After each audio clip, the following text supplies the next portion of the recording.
Gold, trusted gold buyers. మీరు తాకట్టు పెట్టిన బంగారాన్ని విడిపించి ఈ రోజు ఉన్న మార్కెట్ ధరకు కొనబడను.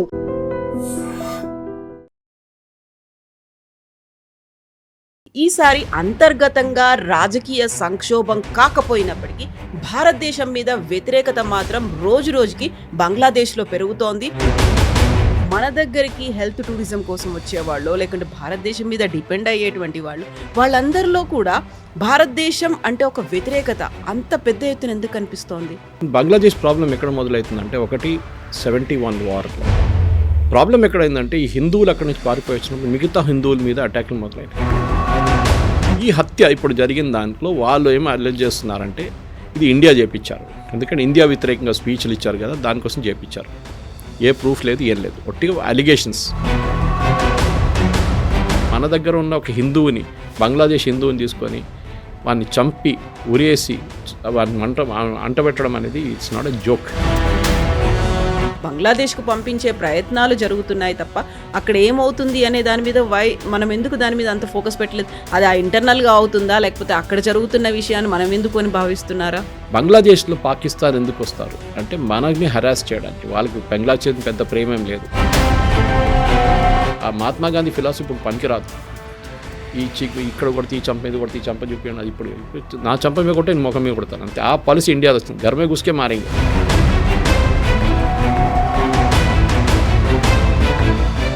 నమస్తే, నేను Kavitha. Welcome to I dream news and నిజాలు. బంగ్లాదేశ్ అల్లకల్లోలంగా మారింది. ఈసారి అంతర్గతంగా రాజకీయ సంక్షోభం కాకపోయినప్పటికీ భారతదేశం మీద వ్యతిరేకత మాత్రం రోజు రోజుకి బంగ్లాదేశ్లో పెరుగుతోంది. అందులోనూ ప్రధానంగా భారతదేశానికి చెందినటువంటి అంబాసిడర్లు, ఎంబసీల మీద అటాక్తో పాటుగా యాంటీ హిందూ నేషనల్స్ అంటూ వారి మీద కూడా అటాక్స్ అనేవి ఎందుకు జరుగుతున్నాయి? దీంతో పాటుగా 7 సిస్టర్స్గా పిలిచేటువంటి ఈశాన్య రాష్ట్రాలని మా దేశంలో కలుపుకుంటాము అనేటువంటి నినాదాలు కూడా బంగ్లాదేశ్లో యువత ఎందుకని చేస్తున్నారు? మనతో పాటుగా ఉన్నారు సీనియర్ జర్నలిస్ట్ సురేష్ కొచాతిల్ గారు. సార్ నమస్తే. సో బంగ్లాదేశ్ ప్రతిసారి వార్తల్లో ఉంటుంది. ఐదర్ ఇట్ మేబీ అక్కడ జరుగుతున్నటువంటి ఇంటర్నల్గా అటాక్స్ కావచ్చు, హిందువుల మీద గతంలో జరిగాయి, ఆ తర్వాత పాలిటిక్స్ జరిగాయి, ఇంటర్నల్ క్రైసిస్ అనేది జరిగింది, ప్రభుత్వాలు పడిపోయాయి. బట్ ఇప్పుడు సడన్గా భారతదేశం మీద పడ్డారు ఎందుకని? అందులోనూ పర్టికులర్గా మన దగ్గరికి హెల్త్ టూరిజం కోసం వచ్చేవాళ్ళు, లేకుంటే భారతదేశం మీద డిపెండ్ అయ్యేటువంటి వాళ్ళందరిలో కూడా భారతదేశం అంటే ఒక వ్యతిరేకత అంత పెద్ద ఎత్తున ఎందుకు కనిపిస్తోంది? బంగ్లాదేశ్ పాకిస్తాన్ లాగానే ఒక ఫెయిల్డ్ స్టేట్. ఎందుకంటే మనం చూసాం, ముజీబుర్ రెహమాన్ గారిని ఆ రోజు అసాసినేట్ చేసినప్పటి నుంచి బంగ్లాదేశ్ ఒక స్టేబుల్ కంట్రీ కాదు. అప్పుడు దాకా కూడా లేరు వాళ్ళు. అప్పుడు పాకిస్తాన్ హయాంలో వాళ్ళు ఉన్నప్పుడు సరెండర్ చేసిన తర్వాత 71లో ముజీబుర్ రెహమాన్ వచ్చిన తర్వాత మనమే అనుకున్నాం అంటే ఒక స్టేబుల్ కంట్రీ అవుతుంది. వాళ్ళ ఓన్ ఎకనామిక్ పాలసీస్ పెట్టుకుంటారు, వాళ్ళ ఓన్ ఫైనాన్షియల్ సిస్టమ్ తెచ్చుకుంటారు, వాళ్ళు సెల్ఫ్ సఫిషియెంట్ అవుతారు అనుకున్నా. కానీ ఎక్కడ జరగలేదు. ఇప్పుడు కూడా వాళ్ళకి కావాల్సిన ఎలక్ట్రిసిటీలో 15-20% దాకా భారతదేశం నుంచి తీసుకుంటున్నారు. నీళ్ళ కోసం చాలా మట్టుకు మన మీద డిపెండ్ అవుతారు. ఎందుకంటే మన వైపు నుంచి ఫ్లో అయ్యే నీళ్ళు బంగ్లాదేశ్కి వెళ్తుంది. మనం ఆఫ్కోర్స్ దాన్ని ఆపలేము, ఇట్స్ అ న్యాచురల్ ఫ్లో. కానీ ఆపొచ్చు కావాలంటే. పాకిస్తాన్ వైపు మనం చేస్తున్నట్టు చేయొచ్చు అక్కడ కూడా. కానీ బంగ్లాదేశ్ ప్రాబ్లం ఎక్కడ మొదలవుతుందంటే, ఒకటి 71 వార్లో అప్పుడు మన ఇండియన్ ఆర్మీ ముక్తి బాహిని అని చెప్పి ఒక గెరిల్లా ఫోర్స్ని ట్రైన్ చేసాం. శామ్ మనెక్షా గారు దాన్ని లీడ్ చేసిన మంచి ఐడియాని ఫస్ట్ తీసుకొచ్చిన. ముక్తి బాహిని తర్వాత వాళ్ళు ఏం చేశారంటే, వాళ్ళు ఫ్రీడమ్ ఫైటర్స్గా క్వాలిఫై అయ్యి వాళ్ళకి పెన్షన్ ఇవ్వడానికి అప్పుడున్న గవర్నమెంట్, ముజీబుర్ రెహమాన్ గవర్నమెంట్ అంగీకరించారు. కరెక్ట్. ఇప్పుడు మన దగ్గర బ్రిటిష్ వాళ్ళు వ్యతిరేకంగా పోరాటం చేసిన వాళ్ళని మనం ఫ్రీడమ్ ఫైటర్స్ గారు అంగీకరించి వాళ్ళకి పెన్షన్లు ఇస్తున్నారు. ఇప్పుడు కూడా ఇస్తున్నారు, చాలా వాళ్ళ డిపెండెంట్స్కి ఇస్తున్నారు. అక్కడ అది మొదలైంది. అక్కడ ఈ గొడవ అంతా స్టార్ట్ అయింది. మన student protest, so called student protest ఏమైందంటే, వాళ్ళకున్న రిజర్వేషన్ తీసేయాలి, వాళ్ళకి రిజర్వేషన్ ఇవ్వకూడదు. అప్పుడు ఆలోచించండి, మైండ్ సెట్ ఆలోచించండి. అక్కడే మారిపోయింది. ఒక ఇస్లామిక్ మైండ్ సెట్ వచ్చేసింది అక్కడ బంగ్లాదేశ్లో.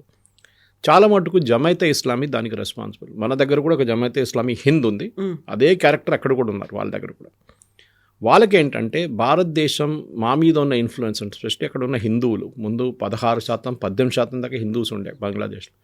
కానీ over a period of time తగ్గి ఇప్పుడు 4-5%కి వచ్చేసారు. మోదీ గారు CA లా తీసుకొచ్చినప్పుడు చాలామంది వ్యతిరేకించారు భారతదేశంలో, స్పెషల్లీ ఓవైసీ లాంటి వాళ్ళు, కాంగ్రెస్, అఖిలేష్ యాదవ్, కమ్యూనిస్ట్, వీళ్ళందరూ ఎందుకు వ్యతిరేకించారంటే, బంగ్లాదేశ్ నుంచి వచ్చిన ముస్లిమ్స్ కూడా తీసుకోవాలి కదా, పాకిస్తాన్ వైపు నుంచి వచ్చిన ముస్లిమ్స్ కూడా తీసుకోవాలి కదా. ఆలోచించండి, వాళ్ళు అక్కడ ఉండి ఎంత గొడవ చేసినప్పుడు మన దేశంలో వచ్చి ఎంత చేస్తారు వాళ్ళు. సో దానికి అక్కడున్న మైనారిటీస్ని ప్రొటెక్ట్ చేయడానికి Pakistan, Afghanistan and Bangladesh, Hindu, Sikh, Christian, Parsi, Jain community, వాళ్ళ వైపు నుంచి వాళ్ళు అక్కడి నుంచి ఇక్కడికి వస్తే మనం వాళ్ళకి we will give them citizenship. అక్కడి నుంచి ఒక పెద్ద కమ్యూనిటీ మన వెస్ట్ బెంగాల్లోనే మోతా కమ్యూనిటీ ఒకటి ఉంది. ఇంతో ఆ మతో కమ్యూనిటీకి చాలామంది ఆల్మోస్ట్ ఇప్పుడు 50 లక్షలు ఉందంటారు, కొంతమంది 1 కోటి మంది ఉందంటున్నారు. మన ఎగ్జాక్ట్ నెంబర్ మనకు తెలియదు. వాళ్ళకి ఇప్పుడు సిటిజన్షిప్ ఇష్యూ చేయడం మొదలుపెట్టారు. ప్రాబ్లం ఎక్కడైందంటే ఈ హిందువులు అక్కడి నుంచి పారిపోయి వచ్చినప్పుడు మిగతా హిందువుల మీద అటాక్లు మొదలైనవి. మనకు కొన్ని శక్తిపీఠలు బంగ్లాదేశ్లో ఉన్నాయి మనకి. ఈవెన్ ఆ శక్తిపీఠల మీద దాడి చేయడం, దుర్గా ఐడల్స్ మీద దాడి చేయడం మనం చూసాం, చాలా మటుకు జరిగింది. లాస్ట్ 2-3 ఇయర్స్లో ఇది జరుగుతుంది కంటిన్యూస్గా. ఎప్పుడు దాకా అక్కడ షేక్ హసీనా ఉందో అప్పుడు దాకా ఆమె ఒక డిక్టటోరియల్గా రూల్ చేస్తుంది, దాంట్లో డౌట్ లేదు, కరెక్ట్. ఎందుకంటే అట్లాంటి దేశం నడిపించాలంటే you should be a dictator. డెమోక్రసీతో నడవదు. ఇప్పుడు చూస్తున్నాం కదా మనం, ఒక పవర్లెస్ యూసుఫ్ ఆయన ఉన్నారు, ఆయన ఏం చేయలేకపోతున్నాడు. కేర్ టేకర్ ప్రైమ్ మినిస్టర్ అని కూడా చెప్పట్లేదు, కేర్ టేకర్ లీడర్ లాగా నడిపిస్తున్నారు ఆయన. Muhammad is not able to control anything, nothing. ఇంకోటి ఏంటంటే బంగ్లాదేశ్ ఆర్మీ పాకిస్తాన్ ఆర్మీ లాగా కాదు, దే ఆర్ మోర్ అపొలిటికల్. మన ఆర్మీ లాగానే వాళ్ళు ఎక్కువ పాలిటిక్స్లో వాళ్ళు తల చూస్తారు, కానీ ఎక్స్ట్రీమ్కి వచ్చేస్తే డెఫినెట్లీ దే విల్ ఇంటర్ఫియర్. ఇప్పుడు అక్కడ 2 పొలిటికల్ ఫోర్సెస్ ఉన్నాయి బంగ్లాదేశ్లో, మనకు తెలిసిన దానికి. ఒకటి ఖలీదా జియా వాళ్ళ party BNP, Bangladesh nationalist party. Sheikh Hasina వాళ్ళ అవామీ లీగ్. ఎప్పుడు వీళ్ళు నడిమిట్లోనే పోటీ నడుస్తుంది. చిన్న చిన్న పార్టీలు ఉన్నారు మన దగ్గర ఉన్నట్టు, కానీ డైరెక్ట్ ఫైట్ ఉంటాయి వీళ్ళకు. కానీ లాస్ట్ 10-15 సంవత్సరాల్లో ఖలీదా జియా పక్కన జరిపోయి మొత్తం Sheikh Hasina became a absolute ruler. సరే, ఆమె కూడా తప్పులు చేసింది లేదంటే, కానీ ఇది ప్రాబ్లమ్ వాజ్ దిస్. మీరు ఒక జమాతే ఇస్లామీ లాంటి గ్రూప్ని కంట్రోల్ చేయాలంటే you should be an absolute dictator. తీసుకెళ్ళి జైల్లో వేయాల్సిందే.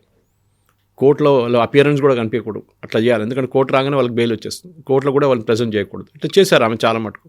పోలీస్ ఫైరింగ్ జరిగినాయి, అన్నీ జరిగినాయి. కానీ ఇప్పుడు ఈ ఆమె అక్కడి నుంచి పారిపోయిన దానికి అజిటేషన్ నేను చెప్పాను చూడండి, అది started with student agitation against pension and reservation. ఈ ముక్తి బాహిని లాంటి వాళ్ళు ఫ్రీడమ్ ఫైటర్స్కి ఇచ్చిన దాంట్లో అప్పుడు షేక్ హసీనాకి she knew that it was a problem అని చెప్పి తగ్గించుతామని ప్రపోజల్ పెట్టింది ఆమె. సరే, we will reduce the reservation. కానీ అప్పుడు కూడా వాళ్ళు అంగీకరించారు, ఎందుకంటే చాలా మంది దాంట్లో ప్రో ఇండియా ఉన్నారు. సో ఆ ముక్తి బాహినీలో పనిచేసిన 90% మంది మనమే ట్రైన్ చేసాం. సో న్యాచురలీ వాళ్ళకి ఒక ప్రో ఇండియా యాటిట్యూడ్ ఉండే. చాలా మటుకు 65, 71 అండ్ ఆఫ్టర్ దాట్ వాళ్ళు బంగ్లాదేశ్ నుంచి చాలామంది ముస్లిమ్స్ కూడా పారిపోయారు బంగ్లాదేశ్ నుంచి. ఒకటి ఎకనామిక్ మైగ్రేషన్ అంటాం, ఒకటి పొలిటికల్ మైగ్రేషన్ అంటాం. ఆ ముస్లిం పాపులేషన్ వచ్చిందంతా ఎకనామిక్ మైగ్రేషన్. అక్కడి నుంచి హిందూ మైగ్రేషన్ జరిగింది was towards Assam and towards Bangladesh నుంచి వెస్ట్ బెంగాల్ వైపు కొంచెం జరిగింది, కానీ మెజారిటీ అస్సాం వైపు వెళ్ళారు. అక్కడ ముస్లిమ్స్ కూడా వెళ్ళారు. AIUDF అనే పార్టీ ఉంది చూడండి, బద్రుద్దీన్ అజ్మల్ వాళ్ళ పార్టీ బంగ్లాదేశ్ వాళ్ళే వాళ్ళంతా. ఈ 2 రాష్ట్రాలకి మెయిన్గా ప్రాబ్లం ఉంది. బంగ్లాదేశ్ ప్రాబ్లం ఇప్పుడు ఏం జరుగుతుందంటే, ఒకటి షేక్ హసీనా అక్కడి నుంచి బయటకు వచ్చేసింది. ఎవరిని వాళ్ళు తిడతారు, ఎవరిని కొడతారు, ఎవరు లేరు. ఇప్పుడు మనమే దొరికాం. భారతదేశం common enemy. Definitely we won't send back Sheikh Hasina. మనం పంపించే ప్రసక్తే లేదు. As much as Taslima Nasreen అక్కడి నుంచి బయటికి తరిమి కొట్టిన తర్వాత కూడా మనం ఫస్ట్ వాళ్ళు ఆమెకి ఇక్కడ we gave her sanctuary and దాని తర్వాత ఆమె యూరోప్కి వెళ్ళిపోయింది. ఇప్పుడు జరుగుతున్న గొడవల్లో మనకు తెలుసు అందరికీ ఈ పర్టికులర్ అసాసినేషన్ హైదీ. ఈ యంగ్స్టర్ ఇప్పటి నుంచి ఉన్నారు. ఐ థింక్ 2016 నుంచి హీఈస్ ఇన్ పాలిటిక్స్. వీళ్ళందరూ ఇప్పుడు కొత్తగా వచ్చారనుకుంటా, కాదు 2016 నుంచే ఉన్నాడు పొలిటిక్స్లో, అంటే స్టూడెంట్ పాలిటిక్స్లో. అక్కడి నుంచి ఒక యాంటీ ఇండియా యాటిట్యూడ్ ఆయనకు ఉంది అప్పటి నుంచే. ఇప్పుడు కూడా ఏం చెప్పారు, మీరు చెప్పినట్లు ఈశాన్ రాష్ట్రాన్ని మేము కలుపుకుంటాం అది అంటే దానికి ఒక హిస్టరీ ఉంది. హిస్టరీ ఏంటంటే సిరాజుద్దౌలా బెంగాల్ రూలర్ ఆ టైంలో పరిపాలిస్తున్నప్పుడు బెంగాల్ అనేది ఇదంతా కలిపి ఒక రీజన్ ఉండే. నార్త్ ఈస్ట్ అంటే మొత్తం నార్త్ ఈస్ట్ కాదు, ఎందుకంటే అక్కడ నాగా ట్రైబ్స్, కుకీ ట్రైబ్స్ వీళ్ళందరూ అప్పటి నుంచే ఉన్నారు, మీజోస్ ఉన్నారు. కానీ ఒక చిన్న పోర్షన్ బంగ్లాదేశ్ వైపు నుంచి అటువైపు నార్త్ ఈస్ట్లో కూడా was a part of Bengal. దాని తర్వాతనే బ్రిటిష్ వాళ్ళు డివైడ్ చేశారు చూడండి, హిందూ బెంగాల్ అండ్ ముస్లిం బెంగాల్ అని. ఇప్పుడు ఈ పోర్షన్లో సిరాజుద్దౌలా బ్యాటిల్ ఆఫ్ ప్లాసీ ఓడిపోయిన తర్వాతనే బ్రిటిష్ వాళ్ళతోనే Bengal became a part of India. So దాని నుంచి ఒక హిస్టరీ స్టార్ట్ అయ్యింది. సో వాళ్ళు రీక్రియేట్ చేస్తున్నారు హిస్టరీని. సిరాజుద్దౌలా టైంలో ఉన్న బెంగాల్ మనకి మళ్ళీ తీసుకురావాలి, అది జరగదు, మనందరికి తెలిసిందే. పైప్ డ్రీమ్ అంటాం మన ఇంగ్లీష్లో. ఈ హత్య ఇప్పుడు జరిగిన దాంట్లో వాళ్ళు ఏమో అల్లెజ్ చేస్తున్నారంటే ఇది ఇండియా చేపించారు. ఎందుకంటే ఇండియా వ్యతిరేకంగా స్పీచ్లు ఇచ్చారు కదా, దానికోసం చేపించారు. ఏ ప్రూఫ్ లేదు, ఏం లేదు, ఒట్టిగా అలిగేషన్స్. దాంట్లో మెయిన్ షూట్ చేసిన మనిషిని పట్టుకున్నారు, ఈజ్ బంగ్లాదేశీ. ఇంకోటేమో డ్రైవర్, 2-వీలర్ డ్రైవర్, ఈయన ఒక ఈ రిక్షాలో పోతున్నప్పుడు షూట్ చేశారు వాళ్ళు. సెకండ్ ఏమో 2-వీలర్ డ్రైవర్ ఎవరు ఉన్నారు వారిని కూడా పట్టుకుంటారు. కానీ అలిగేషన్ ఇప్పుడు కూడా ఏం చేస్తున్నారు, వీరు చంపేసిన వాళ్ళంతా ఇండియాలో ఉన్నారని చెప్పి మీరే పట్టుకున్నారు, మీ దగ్గర ఉన్నారు, మీ పోలీసు వాళ్ళు అంటున్నారు మేము పట్టుకున్నాం, మళ్ళీ మమ్మల్ని ఎందుకు చెప్తున్నారు మీరు? సో ఒక యాంటీ ఇండియా యాటిట్యూడ్ని పాకిస్తాన్ ఎంకరేజ్ చేస్తున్నారు దీంట్లో చాలా మటుకు. లాస్ట్ 1 ఇయర్లో షేక్ హసీనా అక్కడి నుంచి బయటకు వచ్చిన తర్వాత పాకిస్తాన్ ఇన్వాల్వ్మెంట్ బంగ్లాదేశ్లో చాలా పెరిగింది. మొహమ్మద్ యూసుఫ్కి అసలు కంట్రోల్ లేదు, ఆయన ఏం చేయరు, ఒక సంతకం కూడా పెట్టలేరు. బంగ్లాదేశ్ ఇప్పుడు జరగబోయేది 2 మెయిన్ థింగ్స్ కవిత గారు. ఒకటి ఎలక్షన్, రెండోది రెఫరెండం. ఇది మన ఇక్కడున్న మీడియా కూడా ఎక్కువ కవర్ చేయలేదు. ఎలక్షన్ జరగబోతుంది, దానికి షేక్ ఖలీదా జియా వాళ్ళ పార్టీ BNP పార్టిసిపేట్ చేస్తున్నారు మేజర్గా. ఎందుకంటే అవామీ లీగ్ని బ్యాన్ చేసేసారు షేక్ హసీనా వాళ్ళ పార్టీని. అక్కడ కార్డర్ బేస్ పార్టీ ఉన్నది BNP ఒకటే, వాళ్ళ ఒపోనెంట్స్ అనేది ఎవరు లేరు. జమాయత్ ఇస్లామీ వాళ్ళు ఉన్నారు, కొంత స్టూడెంట్ యూనియన్ ఇలాంటి వాళ్ళు ఉన్నారు. సో అలిగేషన్ ఏంటంటే ఖలీదా జియా కొడుకు ఇవాళ ల్యాండ్ కావాలంటే, yesterday Friday your suppose to land, అదే రోజు ఈ రైట్స్ జరిగింది అక్కడ. ఆయన బహుశా పోస్ట్పోన్ చేసుకుని ఉంటాడు ట్రిప్. వాళ్ళు అక్కడ రాకూడదు, ఇంకొక పార్టీ కూడా అక్కడ ఉంటుంది. ఎందుకంటే అగైన్ BNP అనే ఒక పార్టీ ఖలీదా జియా పార్టీ లాగానే ఇంకొక పొలిటికల్ పార్టీ, వాళ్ళని కూడా ఇక్కడ షేక్ హసీనా లాగా తయారవుతారని చెప్పి వీళ్ళకి భయం ఉంది అక్కడున్న లోకల్ ఇస్లామిక్ పార్టీస్కి. వాళ్ళకు బంగ్లాదేశ్ ఒక ఇస్లామిక్ నేషన్ చేయాలని ఉంది strategy, Jamaat Islami especially. So యంగ్స్టర్స్ని వాడుకుంటున్నారు దానికోసం. ఇప్పుడు జరిగిన ఈ హత్య తర్వాత, ఇప్పుడు జరిగిన గొడవల్లో తగలబెట్టే అధ్యక్షులంతా ఎవరి ఇమేజ్ దెబ్బతిందంటే బంగ్లాదేశ్దే. ఇప్పుడు బాండీ బీచ్ ఒక షూటింగ్ తర్వాత మన అందరూ తెలిసింది ఒక యాంటీ ఇస్లామిక్ యాటిట్యూడ్ వెస్ట్లో నడుస్తుంది. అది ట్రంప్ ఎప్పటి నుంచో చెప్తున్నారు. ఇప్పుడు ఆస్ట్రేలియా కూడా ఇంత ఎంకరేజ్ చేసిన తర్వాత వాళ్ళకు కూడా అర్థమైపోయింది, ఇది భస్మాసులాగా మన మీద తీసుకొచ్చి పెట్టేశాడు, మన తల మీద చేపెట్టాడని. Same happened in UK. Europe కూడా అదే, ఇప్పుడు ఆ భయంలో ఉన్నారు యూరోప్ కూడా. న్యూ ఇయర్ సెలబ్రేషన్స్, క్రిస్మస్ సెలబ్రేషన్లు ఎవరైనా అటాక్ చేస్తారు. లాస్ట్ ఇయర్ కూడా జరిగింది, మీకు గుర్తుంటుంది, న్యూయార్క్లో కూడా. So same thing is going to happen. అప్పుడు ఏం చేశారంటే, ఇప్పుడు ఈ 2 పర్టికులర్ క్రూషియల్ దాంట్లో, ఒకటి ఎలక్షన్, బహుశా అది పోస్ట్పోన్ కావచ్చు ఇప్పుడు. రెండోది రెఫరెండం. ఈ రెఫరెండం అంటే జూలై చార్టర్ అని చెప్పి వీళ్ళొక చార్టర్ తీసుకొచ్చారు. చార్టర్ అంటే లిస్ట్ ఆఫ్ డిమాండ్స్ అని చెప్పొచ్చు. ఆ చార్టర్ని ప్రజల ముందు పెడుతున్నారు. దాంట్లో చాలా ఉన్నాయి కండిషన్స్. ఒకటి, అక్కడ ఉన్న ప్రధానమంత్రికి ఎక్కువ పవర్లు ఇవ్వకూడదు. వాళ్ళకి భయం ఉంది, ఖలీదా జియా వాళ్ళ పార్టీ వాళ్ళ కొడుకు ఇంకొక షేక్ హసీనా లాగా తయారవుతాడేమో అని. సో ఎక్కువ పవర్ ఇవ్వకుండా ప్రెసిడెంట్ అనే పోస్ట్ కూడా పెడుతున్నారు. సో ఫస్ట్ స్టెప్ ఎలక్షన్ జరిగిన తర్వాత, మన లోక్సభ రాజ్యసభ లాగా పెట్టుకుందాం మనం, లోక్సభ ఎలక్షన్స్ వాళ్ళ వైపు నడుస్తున్నప్పుడు దాంట్లో ఎలక్ట్ అయిన ఎంపీలు మీకు ఎంత పర్సంటేజ్ ఆఫ్ ఓట్లు వచ్చినాయి. ఫర్ ఎగ్జాంపుల్ BNPకి రేపు బహుశా 35% ఓట్లు వచ్చినాయి, లేకుంటే 40% ఓట్లు వచ్చినాయి. వాళ్ళు అప్పర్ హౌస్ వాళ్ళ రాజ్యసభకి లేదు, వాళ్ళకి ఇప్పుడు క్రియేట్ చేయాలి, వాళ్ళు 40% మందిని నామినేట్ చేయొచ్చు. మాకు గుడ్ ఐడియా యాక్చువల్, మనం కూడా చేయాల్సింది ఇక్కడ. అట్లనే ఏ పార్టీకి ఎన్ని పర్సంటేజ్ వస్తుందో వాళ్ళంతమందిని నామినేట్ చేసుకోవచ్చు వాళ్ళ వైపు నుంచి. ఎలక్షన్ లేదు, డైరెక్ట్ నామినేషన్ చేసుకుంటారు వాళ్ళు. ఆ అప్పర్ హౌస్ కూడా ఫామ్ అయితే అక్కడ 2 పార్లమెంట్ బాడీస్ ఉంటుంది. ఒకటి వాళ్ళు పేరు పెట్టలేదు కానీ they will be 2 houses, lower house and upper house. దీంట్లో ఈ ఎలక్షన్ నడుస్తూనే అది చేయొచ్చు. సో రెఫరెండం అప్పుడే జరుగుతుంది. రెఫరెండం ఏంటంటే ఇది ఒక కండిషన్, ఇది కావాలన్నా వద్దా అనేది ఈ ఎలక్షన్ తర్వాత వస్తుంది. That do you want a presidential system of government. President ఎవరు ఎలక్ట్ చేస్తారు? ఈ అప్పర్ హౌస్ వల్ల ఎలక్ట్ చేస్తారు. అప్పర్ హౌస్ నామినేట్ చేసిన వాళ్ళు. Now we are coming to Pakistani style. పాకిస్తాన్లో ఇదే గేమ్ ఆడారు, ఇదే పాకిస్తాన్ చేయి ఇక్కడ చూపిస్తుంది. Pakistan has a similar system. దానికి చూడండి, వాళ్ళ ప్రెసిడెంట్ ఎవరైనా కానివ్వండి, ఆర్మీ వైపు నుంచో జియావుల్ హక్ టైం నుంచో ఎప్పటి నుంచో అయినా కానీ they are very very powerful వాళ్ళ పోస్ట్లో. ఇంకోటి ఏంటంటే ప్రైమ్ మినిస్టర్కి ఒక number of terms like US ప్రెసిడెంట్కి ఇస్తున్నట్లు 2-3 టర్మ్స్ పెడుతున్నారు. దానికన్నా ఎక్కువ మీరు పోటీ చేయలేరు. సో దట్ మీరు ఇంకొక షేక్ హసీనా లాగా తయారకూడదు. గుడ్ ఐడియా అని చెప్పచ్చు, దాని ప్రాబ్లం ఏం లేదు, మనకేం ప్రాబ్లం లేదు, వాళ్ళ దేశం వాళ్ళు నడిపించుకోవాలి. అది అట్లాంటి చాలా కండిషన్స్ పెట్టారు. ఓకే, కానీ వాళ్ళు ఏమడుతున్నాడు, ఒకటే రెఫరెండంలో 12 క్వశ్చన్లు ఉన్నాయి, అన్ని పాయింట్స్కి ఒకటే ఆన్సర్ ఇవ్వాలి మీరు. మీకు దాంట్లో 12లో లేకుంటే 4-6లో మీకు 2 నచ్చకపోవచ్చు. You can't say no to it, you are giving 1 option only, yes. ఇదే ట్రిక్ పాకిస్తాన్లో జియాల్ హక్ యూజ్ చేశారు when he was the dictator absolute. ఆయన చేసి ఇట్లాంటి ఒక రెఫరెండం పెట్టి దాంట్లో last one was a salutation to Allah. మీరు ఇస్లామిక్ రూల్ దాని గురించి అల్లా గురించి పీస్ బీ అపాన్ హిమ్ అని చెప్పి ఒక చిన్న కండిషన్ పెట్టాడు.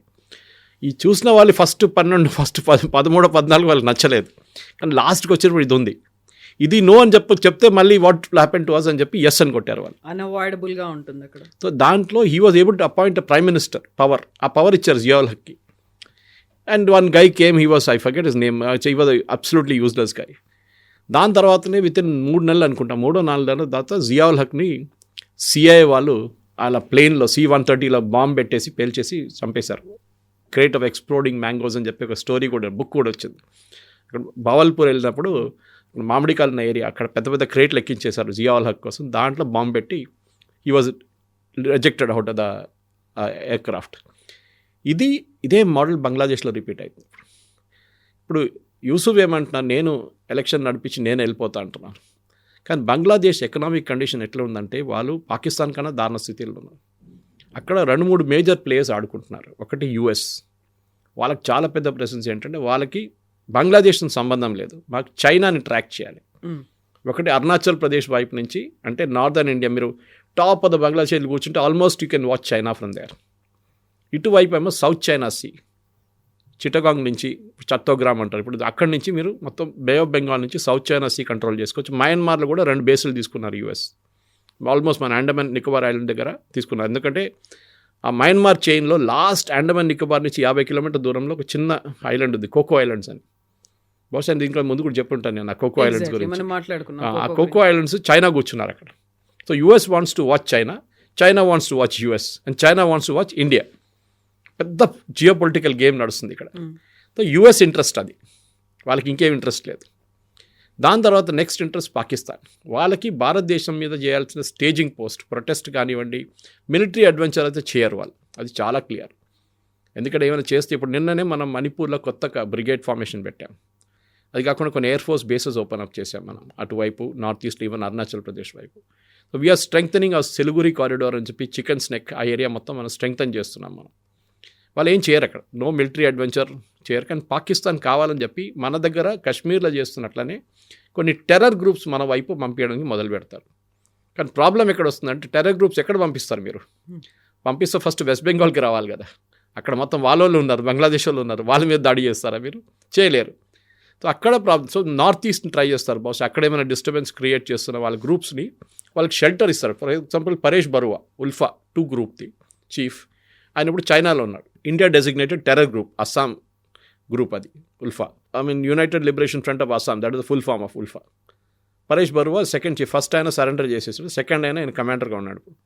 ఆయన ఇప్పుడు చైనాలో ఉన్నారు.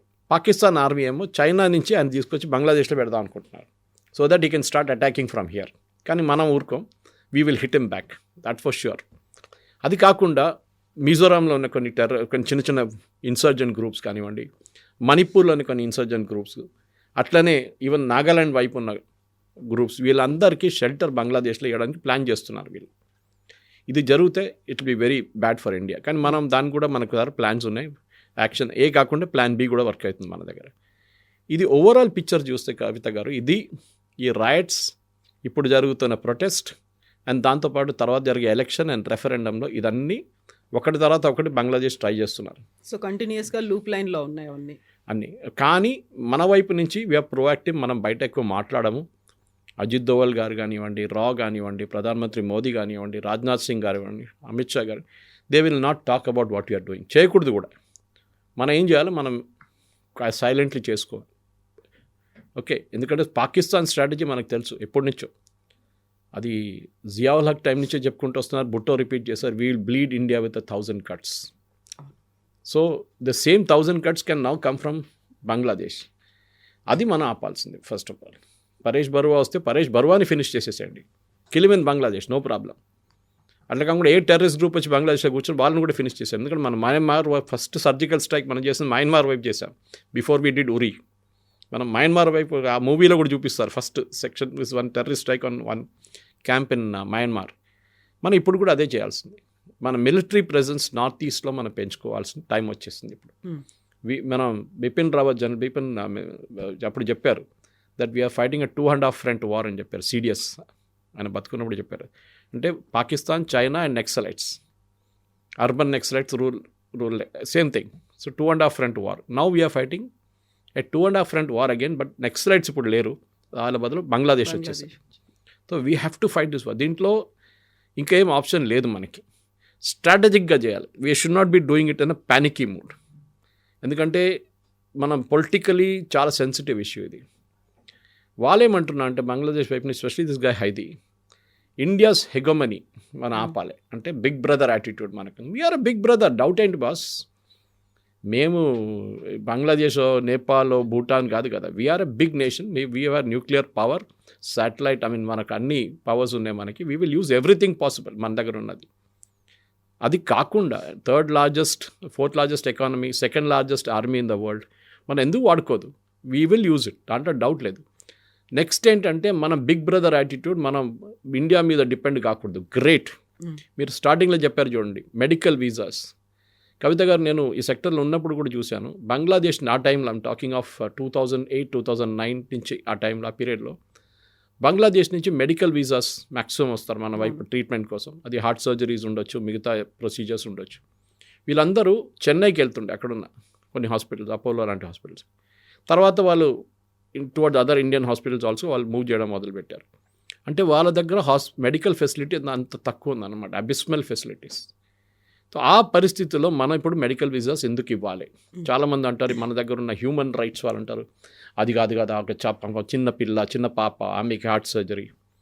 We have sympathy, definitely we have sympathy with them. But ఇట్లాంటి మన దగ్గర ఉన్న ఒక హిందువుని, బంగ్లాదేశ్ హిందువుని తీసుకొని వాడిని చంపి ఉరేసి వాడిని అంటబెట్టడం అనేది it's not a joke. We have to counter it. Second part, మన బంగ్లాదేశ్ నుంచి వీసా ఇవ్వడం బంద్ చేసేసారు total. What ever care, medical, education, tourism, ఏదైనా కానివ్వండి, నో వీసాస్ ఫర్ బంగ్లాదేశీస్. మనం కూడా అటువైపు వెళ్ళడం ఎంకరేజ్ చేయకూడదు, ఎందుకంటే చాలా dangerous situation. Next what we should do is we should slowly బంగ్లాదేశ్ని స్ట్రాంగులేట్ చేయాలి. ఎకనామిక్లీ ఆల్రెడీ చేస్తున్నాం మనం. ఫర్ ఎగ్జాంపుల్ జూట్, వాళ్ళు అన్నిటికంటే పెద్ద ఎక్స్పోర్ట్ జూట్ కొంచెం రా మెటీరియల్ మన దగ్గర నుంచి వెళ్తుంది, వాళ్ళకి తయారు చేసి మనకే అమ్ముతారు మళ్ళీ. అది మనం బంద్ చేసేసాం మొత్తం, ఆ కారిడారే క్లోజ్ చేసేసాం మనం. మూడోది పవర్ సప్లై. అదానీ వాళ్ళ కంపెనీ బంగ్లాదేశ్ కోసం స్పెషల్ ఒక పవర్ ప్రాజెక్ట్ కట్టారు యూపీలో. I think UP or was it Bihar, I don't know, UP అనుకుంటా. అక్కడి నుంచి వాళ్ళకి ఎక్స్క్లూజివ్ ఆ ప్లాంట్ బంగ్లాదేశ్ పవర్ సప్లై చేస్తుంది. 12-14% బంగ్లాదేశ్ పవర్ ఒక్కట ప్లాంట్ సప్లై చేస్తుంది. డబ్బులు చాలా ఇవ్వాలి, ఇంకా 500 మిలియన్ అంత పేమెంట్ చేయాలి, చేయలేదు వాళ్ళు. ఇంకా యూనిట్ ఛార్జ్ చాలా ఎక్కువ ఉంది, 12 రూపాయలు తీసుకుంటున్నారు పర్ యూనిట్ అని చెప్పి గొడవ నడుస్తుంది. షేక్ హసీనా టైంలో సైన్ చేసిన అగ్రిమెంట్తో కట్టారు అది. గవర్నమెంట్ ఆఫ్ ఇండియా ఒక పని చేయొచ్చు, they can either buy that plant from Adani, or Adani దగ్గర ఇండియాకి సప్లై చేయమనండి, సబ్సిడీ పెట్టి యూనిట్ కాస్ట్ తగ్గించి ఇక్కడ అమ్మనండి. ఎందుకంటే ఎన్టీపీసీ వాళ్ళు కానీ వాళ్ళు మిగతా వాళ్ళు 3 రూపాయలు 4 రూపాయలు యూనిట్కి అమ్ముతారు. కానీ బంగ్లాదేశ్ కరెన్సీ వాల్యూ చూసి వాళ్ళు 10 రూపాయలకి అమ్ముతున్నారు అక్కడ. సో ఇండియన్ కరెన్సీలో తగ్గొచ్చు. అది చేస్తే ఇమ్మీడియట్గా బంగ్లాదేశ్లో పవర్ కట్లు మొదలవుతాయి రేపు. At the same time Adani should not suffer a loss. అది మనం చూసుకోవాలి. వాళ్ళ బ్యాలెన్స్ ఆఫ్ పేమెంట్స్ ఎంత ఉందో, వాళ్ళు అక్కడి నుంచి ఎంత తెచ్చుకోవాలో అది మనం ముందుకు తెచ్చుకోవాలి. One of the biggest exports of Bangladesh to India is hilsa fish, especially speciality among Bengalis. ఇప్పుడు నేను కొన్ని నెలల ముందు చదివాను, now most of the hilsa fish Gujarat నుంచి వస్తుందంట. వెజిటేరియన్ స్టేట్ గుజరాత్, అక్కడి నుంచి చాలా మటుకు కల్కటా వైపు వస్తుందంట. అది కూడా మనం ఎక్కడైనా బంగ్లాదేశ్ నుంచి వాళ్ళకి ఏ ఎకనామిక్ ఆపర్చునిటీ లేకుండా చేయాల్సిన పని ఇది. This only language they know. ఎందుకంటే ఈ స్టూడెంట్ ప్రొటెస్ట్ అనేది అంతా completely it is either CIA or మన వైపు నుంచి జార్జ్ సోరోస్ వాళ్ళ గ్యాంగ్ స్పాన్సర్ చేస్తున్నారు. We should not stand up to this nonsense. వీళ్ళ దుకాణం బంద్ చేయాలి. అది మన మెయిన్ స్ట్రాటజీ. బట్ దీని మీద అంత పెద్ద ఫోకస్ సెంట్రల్ గవర్నమెంట్ పెట్టట్లేదు కదా. అందులోనూ పర్టికులర్గా ఎస్ఐఆర్ తీసుకొచ్చిన తర్వాత వెస్ట్ బెంగాల్లో ఉన్నటువంటి వాళ్ళని బంగ్లాదేశ్కు పంపించే ప్రయత్నాలు జరుగుతున్నాయి తప్ప అక్కడ ఏమవుతుంది అనే దాని మీద మనం ఎందుకు దాని మీద అంత ఫోకస్ పెట్టలేదు? అది ఆ ఇంటర్నల్గా అవుతుందా, లేకపోతే అక్కడ జరుగుతున్న విషయాన్ని మనం ఎందుకు అని భావిస్తున్నారా? మనం చేస్తున్నాం కానీ ఓపెన్ ఫోరంలో మాట్లాడలేం. There will be a lot of things happening. నాకు కూడా చాలా లిమిటెడ్ నాలెడ్జ్ ఉంటుంది దాని గురించి. అజిత్ దోవల్ గారు ఏం చేస్తున్నారు అజిత్ దోవల్ గారికి తెలుసు. నేను దీనికన్నా ముందు కూడా చెప్పాను చూడండి, మోదీ గారు ఏం ప్లాన్ చేస్తున్నారు విత్ ద ఇండియన్ టీమ్ మనకు తెలియదు.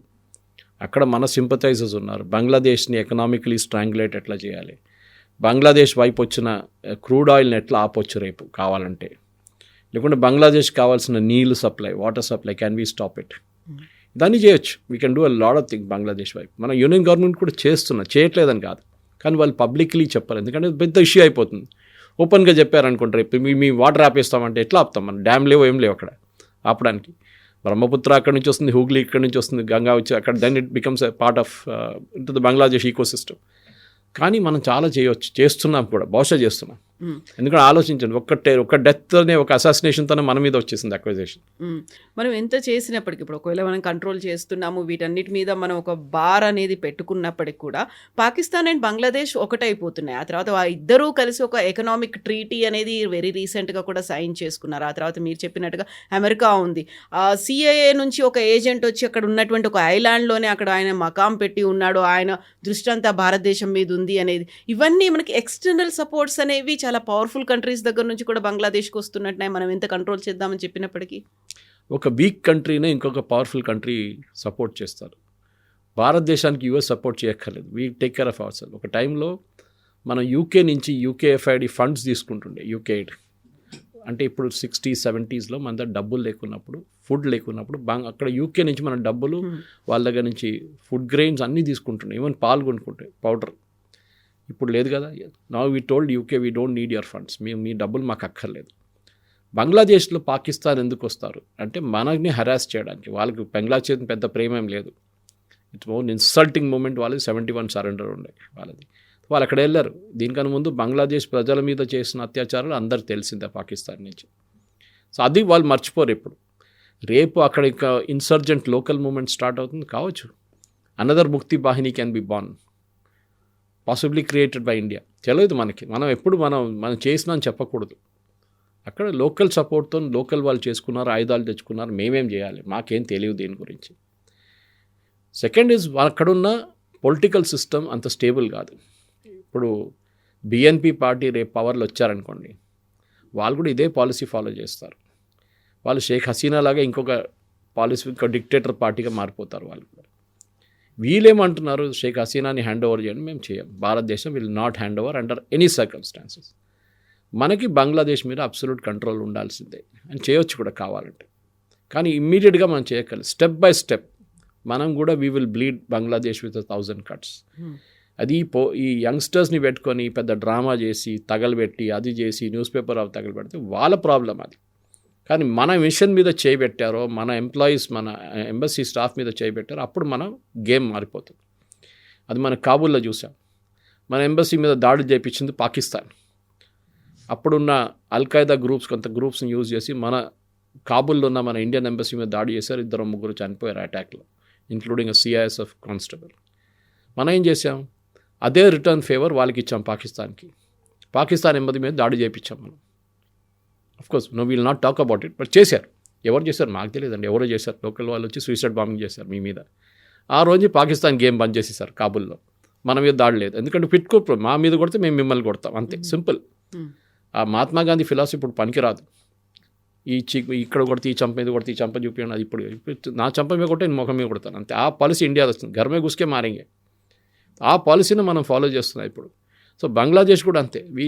ఇది ఒక పెద్ద హైప్ నడుస్తుంది లాస్ట్ 2 రోజుల నుంచి, ఈ తగలబెట్టడము, ఇమేజెస్ అంతా చూడండి.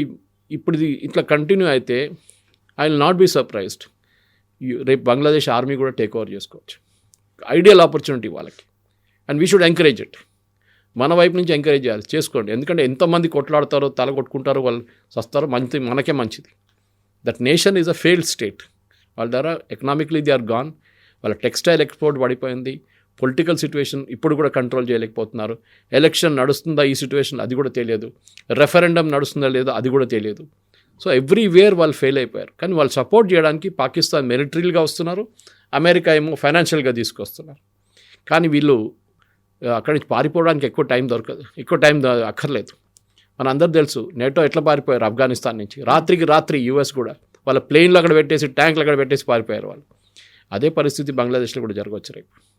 ఇదే అమెరికా మీద ఫస్ట్ అందరు పిలిపించి, ఆఫ్ఘనిస్తాన్ పిలిపించిన వాళ్ళ మీదే రేపు మళ్ళీ తర్వాత వాళ్ళు అల్ఖైదా వాళ్ళు, ఐసిస్ వాళ్ళు, తాలిబాన్ వాళ్ళు దాడి చేయడం మొదలుపెట్టారు.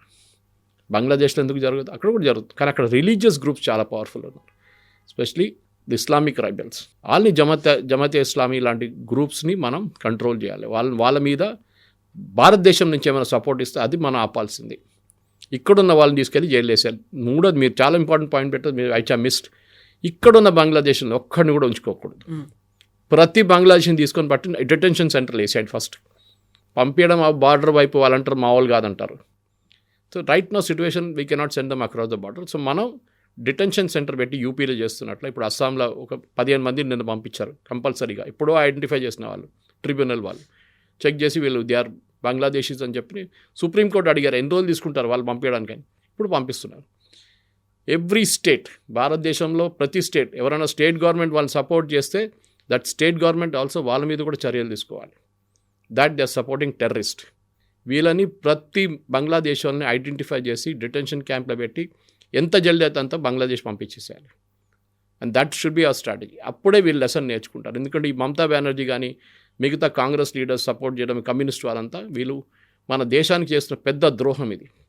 ఈ బంగ్లాదేశ్ వాళ్ళని సపోర్ట్ చేస్తున్నాం. అది మనం ఆపాల్సిన టైం వచ్చింది. This is an ideal opportunity. ఇప్పుడు ఈ ఆపర్చునిటీని తీసుకొని మనం ఒక ఫైనల్ ఫినిష్ చేసేయాలి, చెక్మేట్ చేసేయాలి గేమ్ ఇక్కడ. Yes, sir. Thank you so much, sir. Thank you very Thank you.